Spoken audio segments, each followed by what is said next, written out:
अब प्रधानमंत्री नरेंद्र मोदी की मौजूदगी में एक वर्चुअल कार्यक्रम के दौरान देश में हिंसा और तनाव का माहौल बनाए रखने को लेकर जिस तरीके की विवाद सामने आए हैं उसको लेकर एक मामला सामने आया है।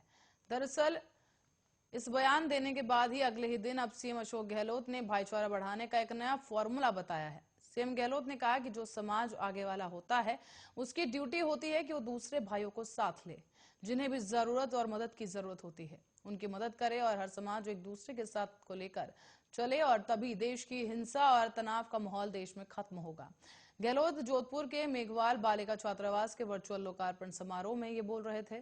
साथ ही सीएम गहलोत ने कहा है कि ओबीसी के लोगों की भावना हो कि वो एससी एसटी के लोगों के साथ लेकर चलें।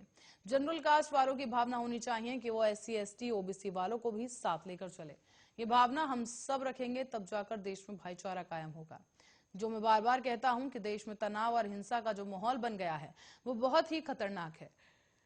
हम सबको सद्भाव और भाईचारे के साथ रहना होगा। हमें अहिंसा के रास्ते पर चलना पड़ेगा और हमारी सरकार ने अहिंसा को और अहिंसा के लिए ही निदेशालय तक बनाया है। प्रजापति ब्रह्म कुमारी विश्वविद्यालय के आजादी के अमृत महोत्सव के वर्चुअल कार्यक्रम के दौरान सीएम अशोक गहलोत ने पीएम की मौजूदगी में कहा था कि आज देश में हिंसा और तनाव का माहौल बन गया है। हम चाहते हैं कि देश में सद्भाव, शांति और भाईचारा मजबूत हो, जिसकी आज सबसे ज्यादा जरूरत है। देश में आज तनाव का माहौल है, हिंसा का माहौल है और उससे छुटकारा मिल सके ये हम सबकी इच्छा रहती है। सत्य और अहिंसा के मार्ग पर चलकर ही देश समाज को आगे बढ़ा सकता है।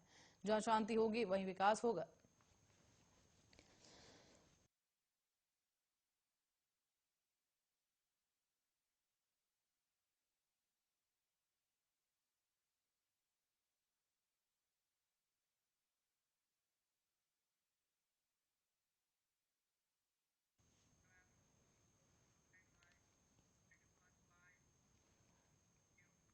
और राजस्थान के जंगलों में शिकारी एक बार फिर से सक्रिय हो चुके हैं।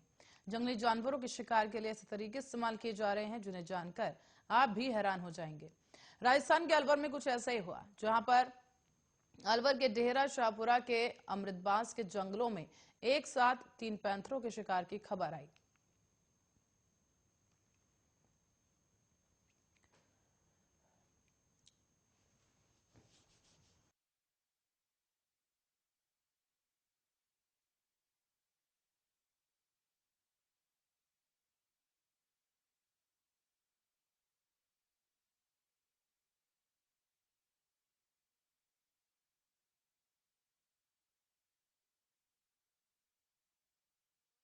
तस्वीरें आप देख सकते हैं, ये कुछ बाघ हैं, 3 बाघ वहां पर उनके शव बरामद किए गए। इससे लगता है कि सरिस्का में एक बार फिर से शिकारी सक्रिय हो गए हैं।